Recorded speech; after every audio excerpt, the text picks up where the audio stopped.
अस्सलाम वालेकुम and welcome to cricket दीवाने यूट्यूब चैनल। आज मेरे साथ मौजूद हैं उमैर भाई। काफ़ी अरसे के बाद हम वापस आए हैं और जिस तरह से खबरें आ रही हैं, वर्ल्ड कप का स्केड्यूल आ चुका है। उसके अलावा अब श्रीलंका में ये सीरीज़ होने जा रही थी पाकिस्तान और अफगानिस्तान की, उस पर भी अनसर्टेनिटी छाई हुई है, उस पर बात करेंगे। साथ साथ हम पाकिस्तान का पॉसिबल स्क्वाड क्या हो सकता है, 15 मेंबर कौन कौन से हो सकते हैं, हमें बैकअप के तौर पर कौन कौन से चाहिए और कौन कौन से ऐसे खिलाड़ी जिन पर अभी बात ही चल रही है कि इनको होना चाहिए, नहीं होना चाहिए। दूसरा, अभी परसों से एक नई खबर आ रही है उमैर भाई के चीफ सिलेक्टर जो है रमीज राजा आ रहे हैं, उस पर भी बात करेंगे थोड़ी सी कि रमीज राजा को आना चाहिए, नहीं आना चाहिए, क्या एक्सटेंशन मिलेगी, एहसान मानी को नहीं मिलेगी, उस पर भी बात करेंगे। और सबसे पहले तो उमैर भाई आपको वेलकम करते हो और अस्सलाम वालेकुम, कैसे हैं और क्या तबीयत है, सेहत ठीक है, सब मामला सेट है?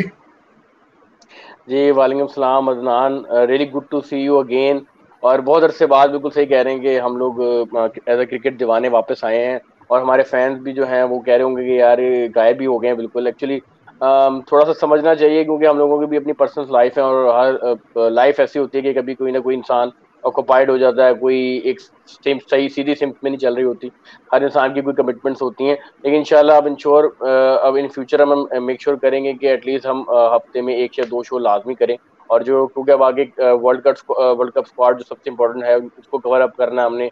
और बहुत सारी न्यूज़ेज हैं जो उसमें अब आपके से डिस्कस करेंगे। इंशाल्लाह अब आगे हम रेगुलर आते जाएंगे।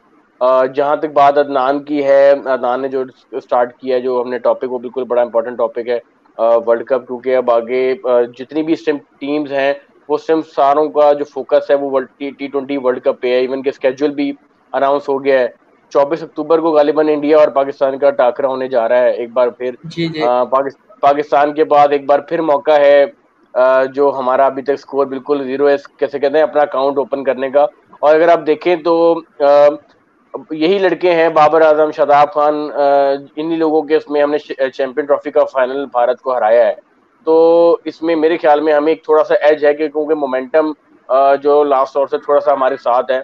तो मेरे ख्याल में, और फिर जो यूएई की जो कंडीशन है, क्योंकि पूरा कई साल हो गए हैं पाकिस्तान को अब यूएई में ही खेलते हुए। हमारे इवन के बहुत सारे नए प्लेयर जो हमने इंट्रोड्यूस करवाए हैं क्रिकेट फर्टर्निटी के अंदर, वो भी यूएई में डेब्यू हुआ। फिर अभी रिसेंटली पीएसएल भी हमने यूएई में करवाया, हमारा पीएसएल स्टार्ट ही वहीं से हुआ था। तो मैं समझता हूँ कि इस वक्त पाकिस्तान को काफी एज हासिल है। अगर थोड़ा सा अपनी नर्व्स पे काबू रख के अगर हम खेलें तो मेरे ख्याल में पाकिस्तान के एक अच्छे चांसेस बन सकते हैं। Coming back to the topic के, सबसे पहले अभी इम्पोर्टेंट मेरी नज़र में जो सीरीज आ रही है, क्योंकि सुनने में आ रहा है कि जो हमारे सीनियर प्लेयर्स हैं लाइक बाबर आजम, शाहिन शाह अफरीदी, हसन अली, उनको ड्रॉप किया जा रहा है अफगानिस्तान की सीरीज में, जो ओडीआई सीरीज जो श्रीलंका में होने जा रही है।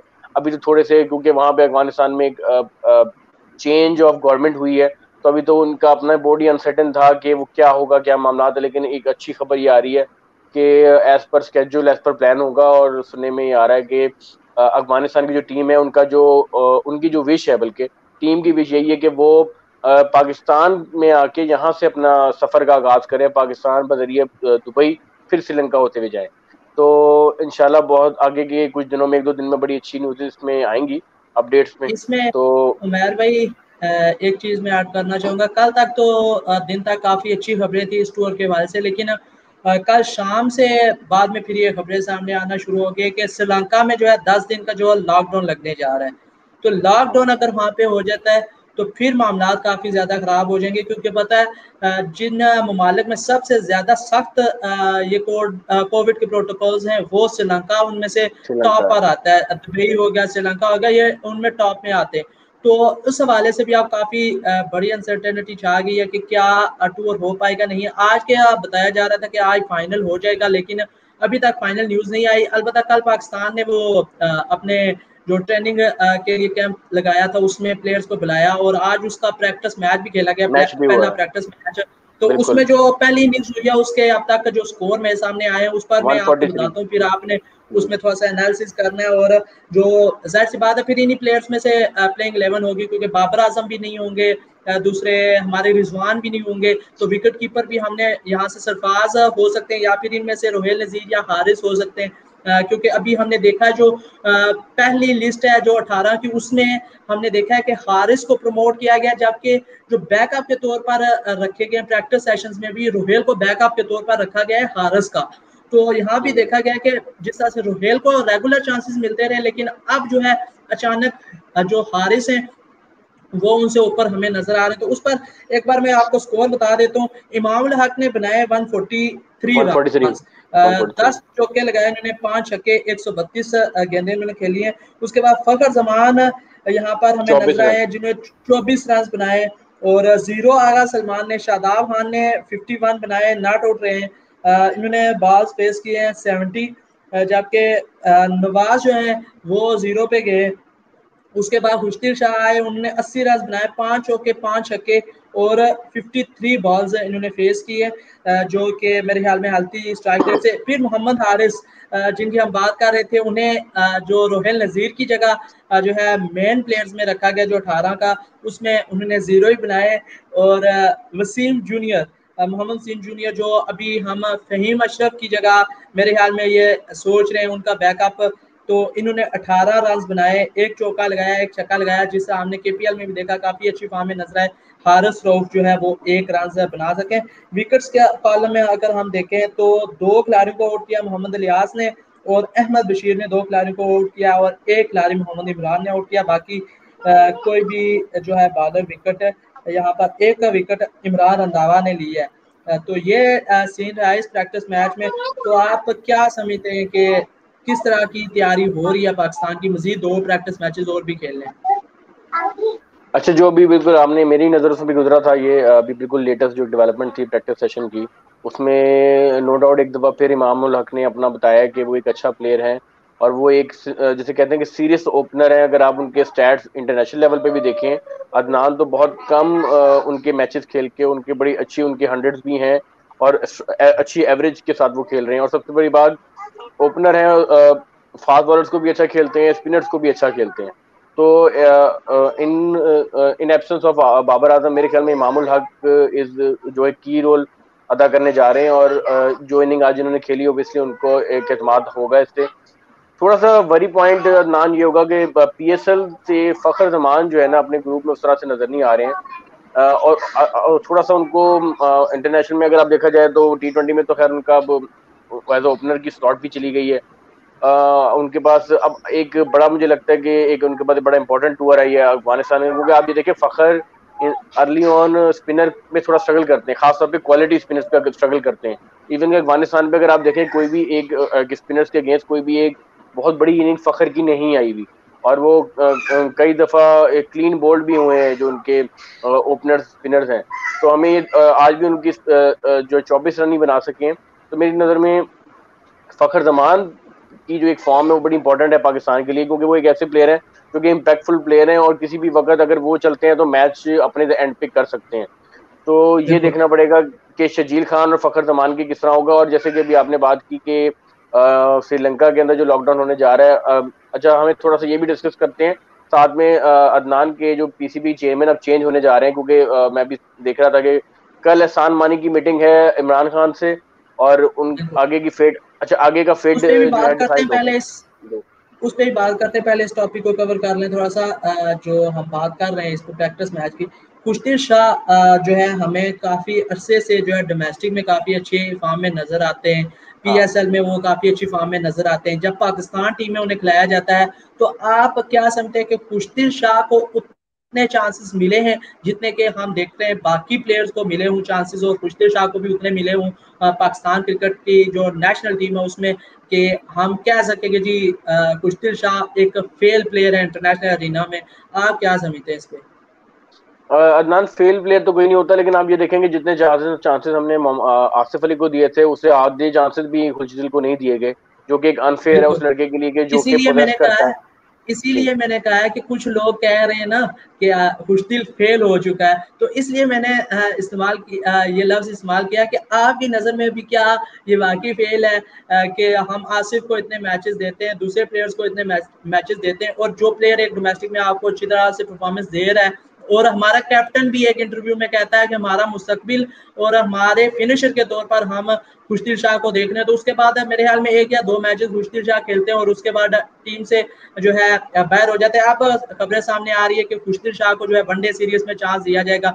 मैं समझता हूँ कि T20 से भी ज्यादा वनडे में जो है इन्हें सूट करता है, वनडे फॉर्मेट जो है खुशदिल शाह को सूट करता है। तो क्या अफगानिस्तान की सीरीज में अगर चलते हैं तो फिर T20 वर्ल्ड कप में भी इनकी जगह बनती हुई आपको दिखाई दे रही है, या खुशदिल शाह आपको 15 में दिखाई नहीं दे रहे? अदनान, जिस तरीके से उनका पीएसएल और ये केपीएल गया है, जिस तरीके से उनकी एक हिटिंग पावर नजर आ रही है, फिर सबसे बड़ी बात अगर आप देखें जो उनका इम्प्रूवमेंट जो सबसे इस एरिया में है कि वो उनकी जो गेम अवेयरनेस है वो काफी बेहतर हुई है पहले से। अगर आप देखें जो इंटरनेशनल मैचेस भी उन्होंने खेले थे, एक तो उनको उसमें काफी नीचे आगे चांसेस मिले।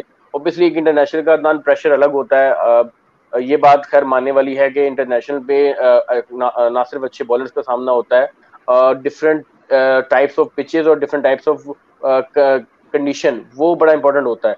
तो इसलिए मैंने यहाँ पे बात की कि खुशदिल शाह की जो मैंने इंप्रूवमेंट देखी है वो उनकी गेम अवेयरनेस ज्यादा है। देखिए, नो डाउट उनकी हिटिंग एबिलिटी पहले भी थी, उसकी पोपदस्त रखते थे। उन्होंने पहले भी अच्छी इनिंग्स खेली हैं जब भी इंटरनेशनल मैचेस खेले। कोई प्लेयर इंटरनेशनल में तभी सिलेक्ट होता है ना कि जब वो एक अच्छी परफॉर्मेंस देख के आए। उनकी एबिलिटी भी तो कभी शक नहीं था, बस थोड़ा सा ये था कि क्योंकि अभी यंग थे तो गेम अवेयरनेस और थोड़ा सा टेम्परामेंट। अब आप देखें तो खुशदिल शाह डिफरेंट सिनेरियोज पे आ रहे हैं और डिफरेंट सिनेरियोज में परफॉर्म करके दे रहे हैं। इसका मतलब ये है कि उन्होंने अपने आप को एडजस्ट किया, अपनी गेम अवेयरनेस को चेंज किया, अपनी फिटनेस को बेहतर किया और काफी ज्यादा अपनी जो हिटिंग जो है वो कोशिश करते हैं कि अपनी जो स्ट्रेंथ के ऊपर खेलें, ना सिर्फ ये कि अपनी बॉडी से बहुत ज्यादा दूर होकर खेलें। तो इनके अंदर काफी सारी चीजें पॉजिटिव आई हैं।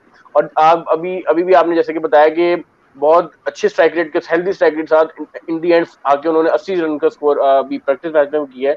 तो मेरे ख्याल में खुशदिल शाह के लिए बहुत अच्छा एक मौका है अपने आप को ये ओडीआई सीरीज के अंदर अफगानिस्तान में प्रूव करने का।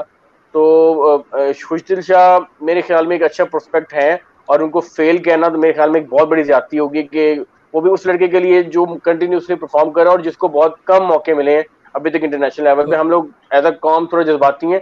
मेरे ख्याल में हमें उस लड़के को बैक करना चाहिए और अगर हम आज उसको बैक करेंगे कल आपको फ्रूट्स लेके देगा। चले आप थोड़ी सी बात कर लेते हैं अपने चीफ सिलेक्टर जो अपने चेयरमैन बनने जा रहे हैं उस पर बात करते हैं, फिर हाँ वर्ल्ड कप पे बात करेंगे, उस पर भी बात करेंगे और खुशदिल शाह की और दूसरे मिडल ऑर्डर बैट्समैनों की और शोएब मलिक पर भी बात करेंगे। साथ साथ हम फास्ट बॉलिंग में वहाब रियाज को लोग देखना चाह रहे हैं उस पर भी बात करेंगे, क्योंकि ये बड़े प्लेयर्स हैं और हमेशा ही एंड पे इन पर बात होती है। लेकिन पहले हम उस पोस्ट पर बात करना चाह रहे हैं जो पोस्ट जो है इन सब को नीचे से संभालती है। तो एहसान मानी और रमीज राजा जो है इनका मुकाबला होने जा रहा है। जाहिर सी बात है एहसान मानी की कल मीटिंग है इमरान खान के साथ, तो इससे पहले मैंने कभी नहीं देखा कि कोई चेयरमैन जा रहा हो और उससे सवालात किए गए हों एंड पर के आपकी पिछले 3 साल की कारकर्दगी क्या रही है। जका अशरफ गए, उनके बाद जाने के बाद ऐसा बात हुए और पीसीबी ने जारी किया कि जी इतने नुकसान हुए, इतने पैसे का घपला हुआ, ये वो। नजम सेठी गए, उनके दौर में काम अच्छे हुए, पीएसएल हुई, सारा कुछ हुआ, लेकिन पैसे का घपला वहां पर भी देखा गया जो अकाउंट्स जब सामने आए। और अब एहसान मानी के जाने से पहले ही जो है हमारे वजीर आजम साहब खुद उनसे जो है बात कर रहे हैं और उनसे पिछले 3 साल की कारकर्दगी का पूछेंगे कि आपने क्या किया और क्या पाकिस्तान क्रिकेट बोर्ड को दिया और क्या पाकिस्तान क्रिकेट बोर्ड से छीना और गवाया पाकिस्तान क्रिकेट बोर्ड के लिए। इस चीज को आप कैसा देख रहे हैं कि अगर इमरान खान को कल वो ब्रीफ कर लेते हैं कि भाई मैंने अच्छे काम किए, ये किया वो किया, तो फिर आपका उन्हें एक्सटेंशन मिल जाए। लेकिन ज्यादा खबरें यही हैं कि उन्हें एक्सटेंशन नहीं मिल रही। लेकिन फिर भी इतना मैं जरूर कहूंगा एक अच्छा इनिशिएटिव है कि कोई बंदा जा रहा है तो उससे पहले सवाल किए जाए कि आपने क्या किया है पाकिस्तान क्रिकेट के लिए। ये दाना आपने बड़ा अच्छा पॉइंट रेज किया। एक्चुअली पहले और अब में फर्क यही है कि जो हमारे पाकिस्तान के अंदर भी एक सियासी तौर पे ज़्यादा चेंज आई है। आप देखेंगे खाली क्रिकेट में नहीं, ओवरऑल हर चीज़ में आपको एक न्यू अप्रोच नज़र आ रही है। और मैं आपको इनसाइडर न्यूज़ में ये बता दूं कि एहसान मानी बिफोर इंग्लैंड टूर से पहले उनका यही प्लान था कि इनको कंटिन्यू का मौका दिया जाएगा, इनको एक्सटेंशन दी जाएगी। लेकिन जिस तरीके से इंग्लैंड टूर पे पाकिस्तान की कारकर्दगी अच्छी नहीं रही, फिर कुछ केपीएल के मामलात जो थे वो भी उस तरीके से नहीं कि उनकी तरफ से गए। आपने देखा होगा जो अंदरूनी मामलात, और काफी ज्यादा अगर आप देखें तो एहसान मानी उस तरीके से इन्वॉल्वमेंट भी उनकी नहीं थी, क्योंकि वो ज्यादातर ऑन आउट इन जो है इन और आउट नजर आ रहे होते हैं। तो कहीं ना कहीं ये कुछ वजूहात ऐसी बनी है जिसकी वजह से ये खास डिसीजन और मेरे ख्याल में राइट डिसीजन लेने का मौका मिला है प्राइम मिनिस्टर को। और जहां तक मेरी न्यूज है, उनके दो बेसिकली नाम भी प्राइम मिनिस्टर ने सजेस्ट कर दिए, जिसके अंदर रमीज राजा का नाम काफी स्ट्रॉन्ग कैंडिडेट के सामने आया, और आज वसीम अकरम ने भी उनके नाम को as a PCB chairman back किया है। तो मेरे ख्याल में बहुत बड़ी बात है कि इस तरह से अगर आपके क्रिकेट स्टार उनको बैक करें, इसका मतलब उनकी एक्सेप्टेबिलिटी है। और सबसे बड़ी बात अगर आप देखें तो रमीज राजा बहुत अरसे से एक जो मॉडर्न क्रिकेट के एक उसके अंदर एक शामिल रहे हैं।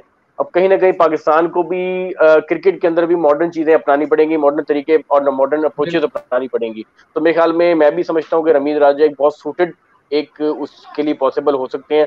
फिर उनके इस टाइम जिस तरीके से उनकी हर वक्त की इन्वॉल्वमेंट है, उससे बड़ा फायदा उठा सकता है। और अगर उनके पास ऑलरेडी एक सीईओ का एक्सपीरियंस भी है, उन्होंने पहले भी एज अ पीसीबी के अंदर एक अच्छी जिम्मेदारी का रोल निभा चुके हैं, तो कहीं ना कहीं वो क्रिकेट पॉलिटिक्स को भी समझते हैं। तो मेरी नजर में एक अच्छा नाम है, और मेरे ख्याल में इससे पाकिस्तान क्रिकेट की तरफ बेहतरी ही आएगी। बिल्कुल सही कहा। क्योंकि मैं भी समझता हूँ कि रमीज राजा जो है, हमने देखा कि इंटरनेशनल अरीना में वो काफ़ी ज़्यादा घूमे फिरे।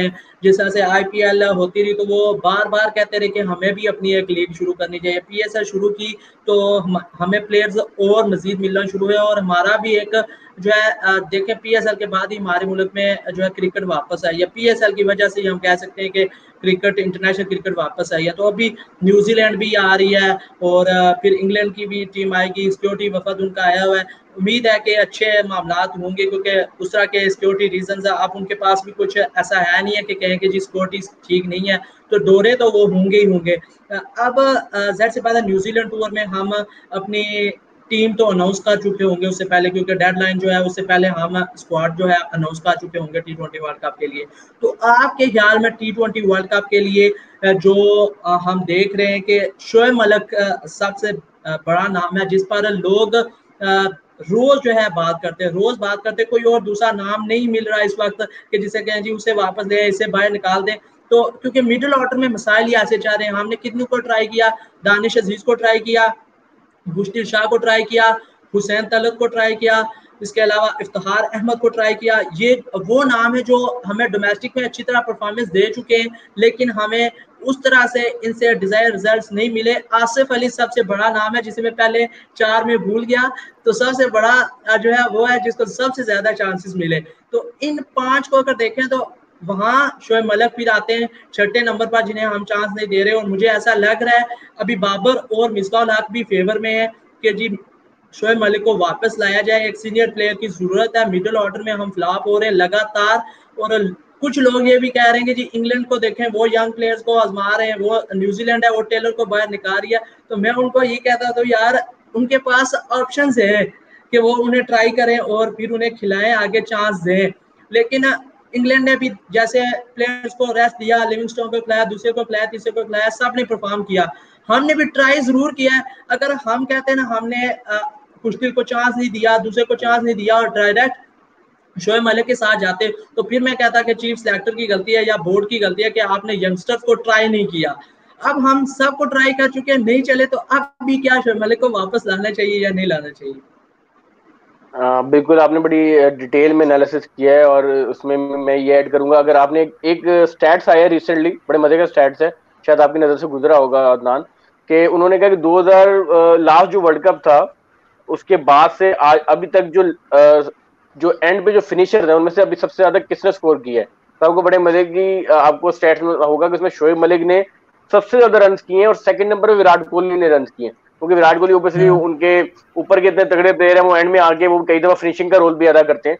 तो उसमें सबसे ज्यादा शोएब मलिक ने स्कोर किया है। तो इसमें तो कोई शक नहीं है कि वो प्रूवन एक आपके मैच विनर हैं। सबसे बड़ी बात अदनान देखो, अगर ये वर्ल्ड कप हो रहा होता किसी ऑस्ट्रेलिया में या इवन के इंग्लैंड में भी, तो हमें कहीं ना कहीं शायद थोड़ा सा बैकआउट करते। लेकिन क्योंकि ये वर्ल्ड कप है यूएई के अंदर, तो जहां पे शोएब मलिक को सूट करती हैं वो पिचेस, वो स्पिनर्स को अच्छा खेलते हैं। वो आप देखें यूएई के अंदर क्या होता है, बहुत बहुत बड़े बड़े स्कोर नहीं बनते, अंडर इस तरह के स्कोर बनते हैं कि मैच फंस के होता है, और कहीं ना कहीं स्पिनर्स का बड़ा अहम रोल होता है। तो वहां पे इस तरह के जो प्लेयर हैं जिनको पता है कि हमने किस तरीके से ना सिर्फ प्रेशर को ऑब्जॉर्व करना है, अगर विकेट्स ऊपर गिरी नहीं है तो उसको भी लेके चलना है, इनिंग्स बिल्ड करनी है, और स्ट्राइक रेट को भी कंट्रोल में रखना है। तो मेरी नजर में इतने बड़े इवेंट के लिए शोएब मलिक का होना बहुत इंपॉर्टेंट है। अभी आप देखें कि हफीज ने एक जो मिसिंग लिंक कर रहे थे तमाम, जब से हफीज के वो हुए, आप देखेंगे वो बॉलिंग नहीं करवा रहे थे। जैसे उन्होंने बॉलिंग को गिराना शुरू किए, वो नजर आना शुरू हो गया कि हम एक लैग कर रहे थे कि एक सिक्स बॉलर। अब हफीज एकदम सामने आए कि आपको एज सिक्स ऑप्शन नजर आई है, जो कि विकेट टेकिंग भी है और कहीं ना कहीं इकोनॉमिकल भी रहते हैं वो एट टाइम। तो मेरी नजर में ये अभी तक हमारे पास जो स्टैट बता रहे थे उसमें ये था कि 2016 से अब तक शोएब मलिक ने 510 बनाए। 2016 का T20 वर्ल्ड कप से अब तक 510 रन। विराट कोहली दूसरे नंबर पर है जिन्होंने 462। उसके बाद मोहम्मद नबी हैं जिन्होंने 446। उसके बाद डेविड मिलर आते हैं और फिर एम एस धोनी है, उससे पहले नजीबुल ज़दरान है और फिर महमूदुल्लाह है और ग्लेन मैक्सवेल है। देखें फिर शोएब मलिक हमें टॉप पर नजर आते हैं। तो यहाँ पर भी हमारे लोग पता नहीं क्यों कहते हैं कि शोएब मलिक जो है हमें मैचेस नहीं जितवा सकते।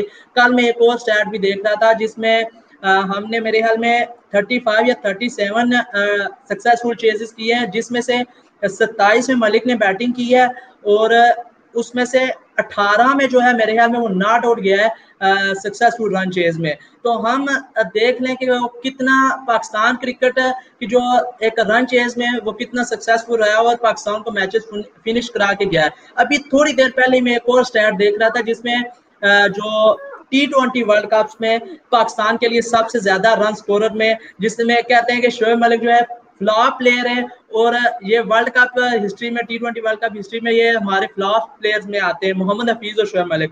तो इसमें शोएब मलिक को मैंने देखा पहले नंबर पे थे, अभी मुझे एग्जैक्ट नंबर्स याद नहीं रहे क्योंकि लाइव स्ट्रीम जाने से पहले मैं वो देख रहा था।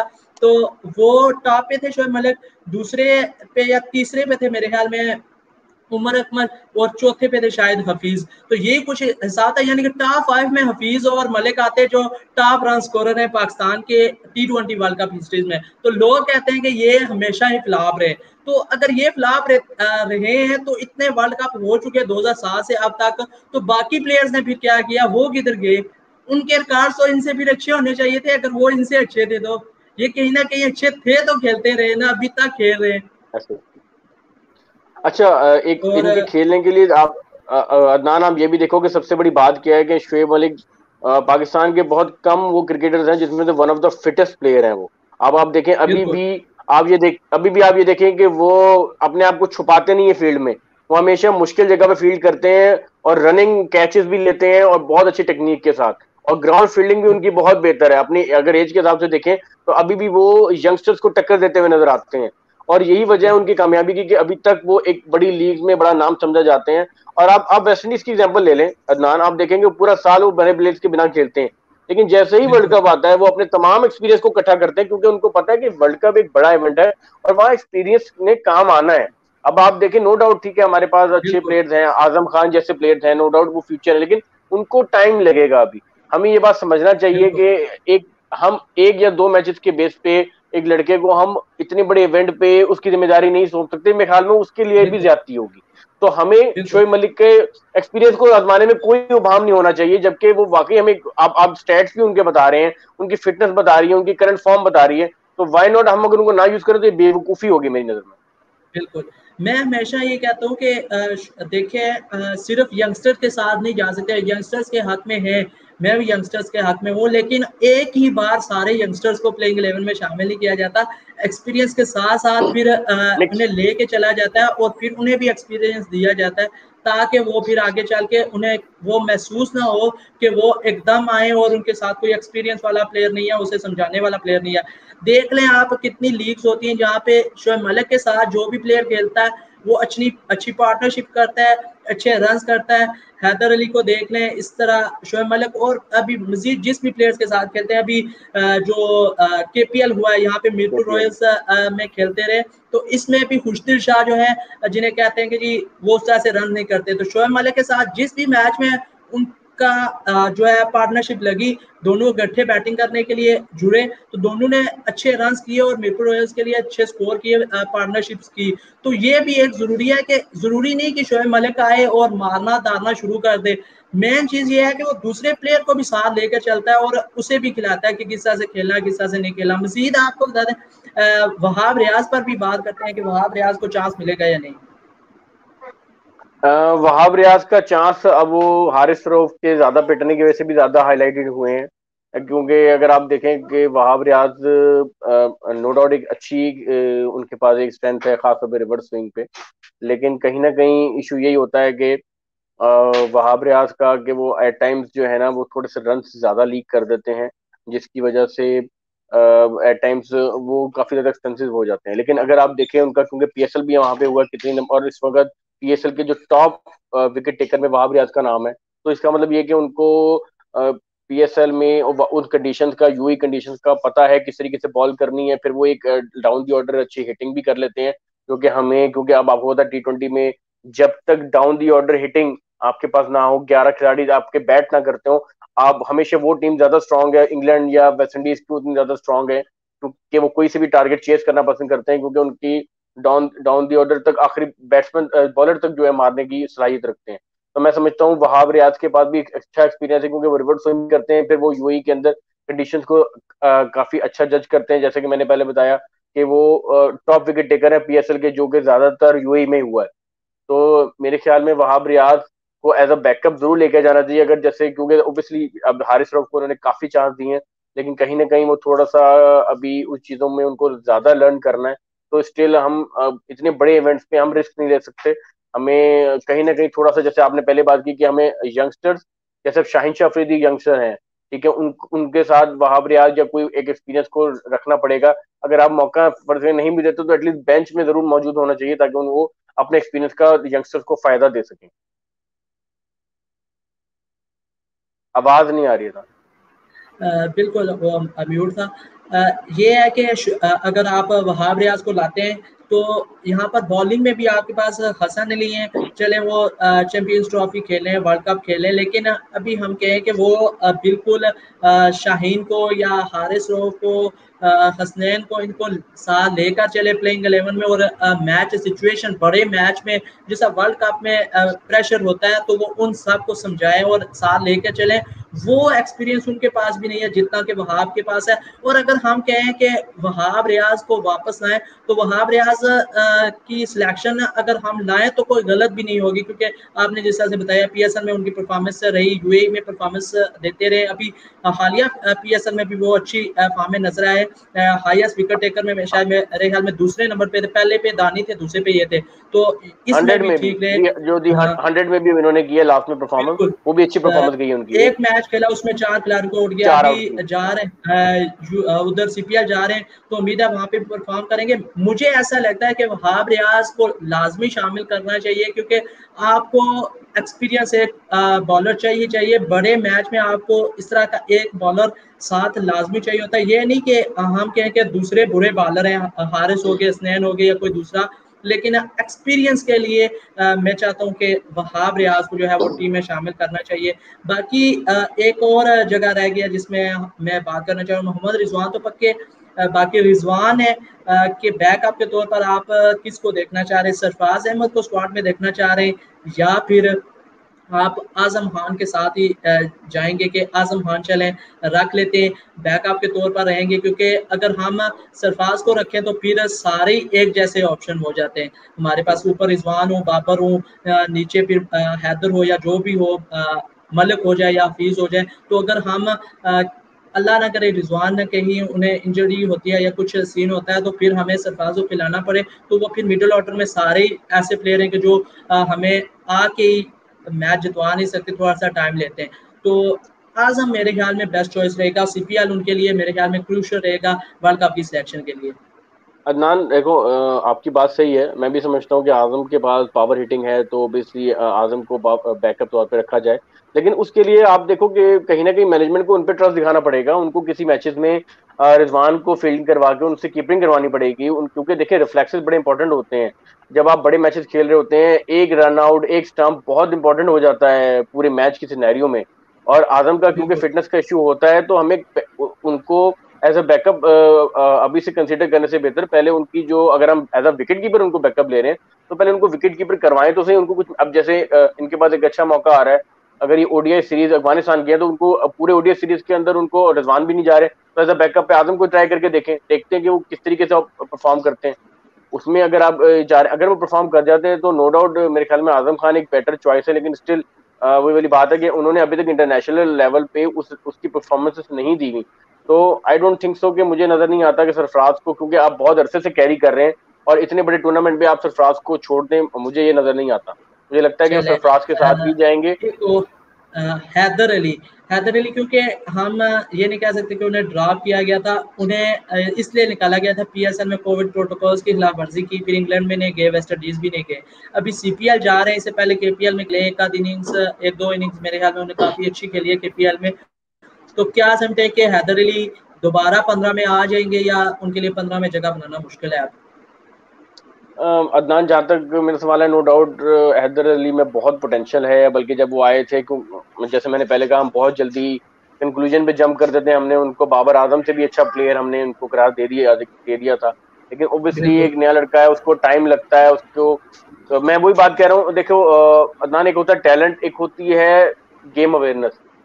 एक्चुअली आप पहले अगर आप देखो, हमारे पास जितने भी प्लेयर्स थे उनको पास गेम अवेयरनेस बहुत होती थी, उनको पता होता था कि हमने किस वक्त में क्या कैसे परफॉर्म करना है, वो अपने आप को ढाल लेते थे। और हमेशा बड़ा प्लेयर वही होता है जो अपने आप को सिचुएशन के मुताबिक, अब रिसेंटली अभी आप देखें तो क्यों बाबर आजम और फवाद आलम की इतनी तारीफ हो रही है, इसकी वजह ये कि जब 2 पे 3 खिलाड़ी आउट हो जाए, एक मैच आप हारे हुए भी हो, वहां से अगर आप 150 से ऊपर की पार्टनरशिप लगाते हैं, इसका मतलब ये है कि आप मेंटली स्ट्रांग है, आपको गेम अवेयरनेस है, आप टेक्निकली साउंड है। तो ये और अगर आप केपीएल को ही देखें, कितनी दफा हैदर बहुत ही जल्दी और बहुत ही फजूल अपने बॉडी से दूर शॉट खेलते हुए आउट हुए हैं, स्लिप पे आउट हुए हैं, मतलब लूज बॉल्स पे आउट हुए हैं। तो आप ये देखेंगे अभी मेरी नजर में उनको काफी टाइम लगेगा, थोड़ा सा एक शायद थोड़ा सा उनका कॉन्फिडेंस भी शैटर हुआ है। तो थोड़ा सा जैसे आपने कहा कि सीपीएल अगर जाएंगे, उनको वहां पे मौका मिलता है, तो उनके पास बड़ा गोल्डन चांसेस है कि वो अपने आप को, अपनी परफॉर्म को वापस लेके आए। अभी तक फ्रॉम मी मेरे ख्याल में हैदर का मुझे नजर नहीं आता ना, लेकिन अगर कोई एक्स्ट्राऑर्डिनरी परफॉर्मेंस दे गए, क्योंकि अभी टाइम है, तो क्या पता उनका नाम आ सके। अच्छा एक और अदनान, एक एक नाम। एक जी जी, मैं आपसे एक क्वेश्चन पूछना चाह रहा था कि हम यंगस्टर्स की बैकअप की बात कर रहे थे, मोहम्मद वसीम जूनियर, जिनको अभी हम वहां पे भी लेके गए, T20 में हमने खिलाया, क्या नाम है, वेस्ट इंडीज के अंदर। अभी आप देखिए जो प्रोबेबल नाम्स आए हैं वेस्ट इंडीज अफगानिस्तान के, उसमें उनका कहीं नाम नजर नहीं आता। आप इसको कैसे देखते हैं? क्योंकि मेरे लिए तो थोड़ा सरप्राइजिंग है, बल्कि काफी सरप्राइजिंग। मोहम्मद वसीम जूनियर नाम उनका जी नहीं जी है जी, जो मेरे ख्याल में। आज खेले उनका यार वो नाम, प्रैक्टिस मैच, मेरे ख्याल मैंने में जो तो उनका नाम है प्रोबेबल उनका। मेरे देखिएगा, ख्याल क्योंकि में जो तो मैंने, नाम है, मेरे ख्याल में नाम है, क्योंकि अभी यहाँ पे देखा था मोहम्मद वसीम जूनियर 18 रन किए, मैंने आपको बताया उन्हें, एक चौका अच्छा लगाया, एक छक्का लगाया, वो तो है। अच्छा, क्योंकि वो मेरे वसीम ख्याल में जूनियर फिर, को अभी ये वसीम जूनियर को हम्म मैंने आपको पहले भी बताया, शायद आप सही इस तरह से समझिए। वसीम जूनियर को ये मेरे ख्याल में बैकअप के तौर पर रखेंगे, फहीम के बैकअप के तौर पर, क्योंकि जिस तरह से फहीम आपके लिए बॉलिंग करके देते हैं और बैटिंग करके देते हैं T20 में, इस वक्त मेरे ख्याल में जो है फहीम हाल तो आपके लिए अच्छी परफॉर्मेंस दे रहे हैं टेस्ट में, लेकिन T20 में इस वक्त अगर मैं देखूं तो वो वसीम जूनियर आपके लिए बॉलिंग भी ज्यादा अच्छी करके दे सकते हैं, और बैटिंग भी कर रहे हैं। बैटिंग तो आपने केपीएल में देख ही लिया उनकी कि किस तरह से वो फाइनल मैच जो हुआ है, अगर वो पार रहते, बैटिंग साइड पे रहते, स्ट्राइक पे रहते, तो उन्होंने वो मैच फिनिश कर देना था। वो कर इंजमाम तो देना इसी था, गलती कर गए थे, लेकिन मैच उन्होंने बना दिया था, जैसे आते बना ही दिया। उन्होंने मैच अपनी तरफ लेके आए थे। मैच जब वसीम आए उस वक्त केपीएल में मैच मुजफ्फराबाद के हाथ में नहीं था, वो आए, उन्होंने मैच अपने हाथ में किया। इससे पहले भी एक दो इनिंग्स उन्होंने खेली है और उन्होंने साबित किया कि वो कर सकते हैं। तो बॉलिंग में तो नो डाउट वो अच्छा करेंगे ही और बैटिंग में भी करेंगे। तो वसीम जूनियर को मेरे ख्याल में 15 में तो ये बिल्कुल रखेंगे ही रखेंगे। होना अगर चाहिए। 15 में ना भी रखा तो जो 2-3 रिजर्व होंगे उसमें वसीम जूनियर जो है वो मेरे ख्याल में स्क्वाड में जगह बनाते हुए हमें नजर आएंगे। अभी नजर आते जो हैं, अफगानिस्तान की सीरीज है इसमें भी खेलेंगे तो जाहिर सी बात है फिर वसीम जूनियर वो मुझे लगता है कि वो लाजमी होंगे। क्योंकि जो फर्स्ट प्रोबेबल इनका एक स्क्वाड आया था ना, उसके अंदर उनका नाम नहीं था, जिसके ऊपर तनकीद हो रही थी। ये 2 दिन पहले की बात है। अब उसके बाद मेरे ख्याल में इन्होंने शायद इंक्लूजन कहीं इनको बुलाया कैंप के अंदर, क्योंकि जो पहली इंक्लूजन थी उसके अंदर वसीम जूनियर का नाम नहीं था। मैंने 2 दफा कंफर्म किया था, तो मे वसीम भी शायद अब जूनियर का इनको नाम प्रैक्टिस है मैच, जो हाँ चले, अब प्री तो फिर सीजन अच्छी बात है कि ट्रेनिंग अगर ये, कैंप हाँ नाम था इसका। बाकी अ, दूसरे, सोहेब मकसूद को जैसा साउथ हाँ अफ्रीका में चांसेस मिले, इंग्लैंड में चांसेस मिले, वेस्ट इंडीज में भी एक इनिंग्स खेली है। मैं समझता हूँ कि जिस तरह से उन्होंने इंग्लैंड में छोटी इनिंग्स खेली हैं, लेकिन उनका जो इंटेंट था वो नजर आ रहा था कि वो एक मॉडर्न क्रिकेट की जो रिक्वायरमेंट्स है, मारना दागना, वो उस हिसाब से जिस तरह से इंग्लैंड खेल रही थी क्रिकेट उस सीरीज में, उस हिसाब से वो थोड़ी बाल खेल के ज्यादा रन आपको बना के दे रहे थे। तो कुछ लोगों का कहना है कि जी हमें उस तरह से इन्होंने ज्यादा रन नहीं करके दिए। मेरे ख्याल में जो उन्होंने रन किए हैं वो काफी वाइटल थे, टीम के लिए काफी अहम थे कि जिस तरह बाकी प्लेयर्स खेल रहे हैं, तो उस हिसाब से वो 10 बाल में अगर 20 बना के दे रहे हैं, 18 बना के दे रहे हैं, तो उस हिसाब से मैं समझता हूँ कि वो काफी बेहतर थे। मेरे लिहाज से अभी उन्हें कैरी करना चाहिए वर्ल्ड कप के लिए। कैरी करना चाहिए। आपके ख्याल में क्या उन्हें कैरी करना चाहिए, नहीं करना चाहिए? अदनान देखें, हमें क्लियर सी बात है कि हमें मसला आ रहा है मिडिल ऑर्डर में, और मिडिल ऑर्डर में भी देखें आपके पास बाबर और रिजवान, उनका एक स्टाइल ऑफ प्लेइंग डिफरेंट है। वो इतने ज्यादा बिल्कुल छक्कों पे रिलाई नहीं करते, वो ज्यादातर स्ट्राइक रोटेट पे, प्लेसमेंट पे, चौकों पे ज्यादा रिलाई करते हैं। तो आप देखेंगे उसके बाद हमें मिडिल ऑर्डर में एक ऐसे प्लेयर चाहिए जो कि हेल्दी स्ट्राइक रेट के साथ खेलें। अगर फर्ज करें वो जल्दी आउट हो जाते हैं, या अगर वो थोड़ा सा एक अच्छी, जैसे कि आपने 230 जब हमने बनाया था उसमें आप देखें तो उसमें भी बड़ा इंपॉर्टेंट रोल था शोएब मखसूस, फखर और हफीज का, क्योंकि वो डबल मतलब 200 के स्ट्राइक रेट से खेल सकते हैं। और मिडिल ऑर्डर में अगर हमारे पास इस तरह का प्लेयर हो, वो बहुत जरूरी है मॉडर्न क्रिकेट की चीजों को पूरा करने के लिए। जैसे आपने बिल्कुल सही कहा, वो बिट्स एंड पीसेस में नजर आए इंटरनेशनल लेवल पे, लेकिन उनका पोटेंशियल से कोई इनकार नहीं है। और यूएई के अंदर अभी पीएसएल में बहुत अच्छा परफॉर्म करके आए हैं। मेरी नजर में उनको कैरी करना चाहिए, और उनको अगर एक दो इनिंग में अच्छा मौका मिल जाता है तो आई एम श्योर वो परफॉर्म करेंगे। बिल्कुल। आज का ये जो है शो हम यहाँ पे खत्म करते हैं, क्योंकि हमने ऑलमोस्ट अच्छा, जितने भी टॉपिक्स कहे थे वो कवर किए। उमर भाई, आप कुछ कहना चाहें? बस एक एक चीज जो आपने छेड़ी थी, उसमें सिर्फ 1 मिनट का बात कहूंगा कि अगर जैसे श्रीलंका में अफगानिस्तान को इनको ऑप्शन नहीं मिल रही, तो आज सलमान बट ने भी एक बड़ी अच्छी सी उन्हें सजेशन की। उसने कहा कि क्यों ना हम अफगानिस्तान और पाकिस्तान जो है कोयटा के उसमें ग्राउंड पे ओपन खेलने के, कोयटा भी नहीं खेल सकते तो क्योंकि सिक्योरिटी की रीजन को देखने आए हुए ही हैं इंग्लैंड से, और दूसरी जो सिक्योरिटी उनकी वो आई हुई है, तो एक पाकिस्तान में अब करा के देख लें ओडीआई सीरीज। उसमें उनको ये भी उबाम खत्म हो जाएगा कि अफगानिस्तान की जो एक गवर्नमेंट चेंज हुई है, उसके बाद पाकिस्तान में करंट सिनेरियोज क्या हैं। आप इस बारे में क्या कहते बिल्कुल। हैं? हाँ, हम तो यही कहते हैं कि सीरीज यहाँ पे हो जाए। हम शुरू से ही कह रहे हैं कि अगर आपको इंडिया में तो जाहिर सी बात है पाकिस्तान और अफगानिस्तान की सीरीज हो नहीं थी सकती। दूसरा ऑप्शन था यूएई, तो यूएई में अब आईपीएल हो रही है, वहां पे आपका ऑप्शन खत्म हुआ। तो उसके बाद सब यही कह रहे थे कि पाकिस्तान में ही सीरीज करवा ले अफगानिस्तान, क्योंकि शुरू से इनके प्लेयर्स यहाँ पे खेलते भी रही हैं कुछ अरसा, यहाँ पे पहले डोमेस्टिक सीजन इनके प्लेयर खेलते रहे, तो यहाँ पे इन्हें कोई इशू नहीं होगा। लेकिन उन्होंने कहा कि एक होम एडवांटेज शायद पाकिस्तान को हो जाएगा कुछ इस तरह का, जैसे भी वो होम सीरीज उनकी एडवांटेज फिर पाकिस्तान को ही लोग कहेंगे कि इनको हो जाएगा। तो इसलिए उन्होंने कहा कि हम श्रीलंका में करवाते हैं, अपनी मर्जी से पिचेस तैयार करवाएंगे, हर चीज अपनी मर्जी से करवाएंगे। लेकिन अब वहां पर नहीं हो रहा, तो जो अफगानिस्तान है मेरे ख्याल में उन्हें जो लॉस बर्दाश्त करने से बेहतर है कि वर्ल्ड कप से पहले आप पाकिस्तान में खेल लें, और अपनी जो वर्ल्ड कप की प्रिपरेशन है वो इस सीरीज से कर लें, क्योंकि बाद में शायद फिर पाकिस्तान का बिजी शेड्यूल रहेगा, तो आपके लिए ये सुपर लीग की सीरीज करवाना काफी मुश्किल हो जाएगा। पाकिस्तान में हो जाती तो काफी बेहतर थी।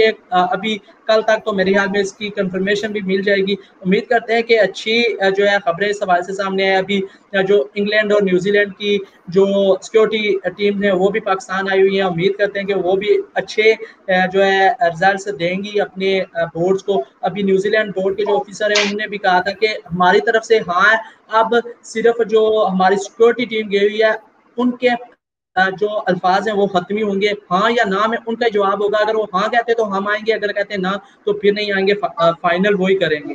तो उम्मीद करते हैं कि अच्छे जो है रिजल्ट देखने को मिलेंगे। पाकिस्तान और न्यूजीलैंड की सीरीज होगी, फिर पाकिस्तान और इंग्लैंड की सीरीज होगी।